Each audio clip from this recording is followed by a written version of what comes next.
ကို့အသားရည်ကိုကြည်လင်ဖြူဝင်းစေတယ်အမဲဆက်တွေလည်းတက်တာစေတယ်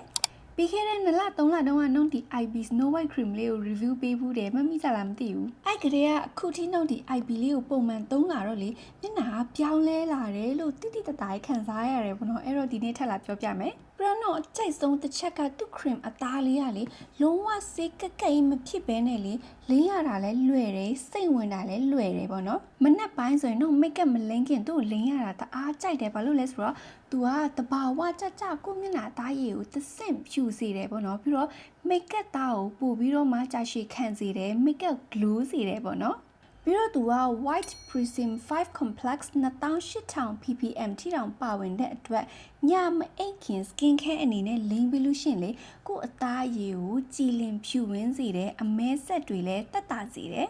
ပြီးတော့ဒီ IB Snow White Cream က human test ကနေစမ်းသပ်ချက်ရထားပြီးသားဖြစ်တဲ့အတွက် sensitive သမားတွေလည်းစိတ်ချလက်ချသုံးလို့ရတယ်အဲ့တော့မျက်နှာအသားရည်ကိုညင်ညင်ညံ့နဲ့ကြည်လင်ဖြူဝင်းစေချင်တယ်တပူးသေးနဲ့မနဲ့ညလိမ့်လို့ရတဲ့ cream ကိုညွှန်းပေးပါဆိုရင်တော့ဒီ IB Snow White Cream လေးကိုပဲစမ်းသုံးကြည့်နော်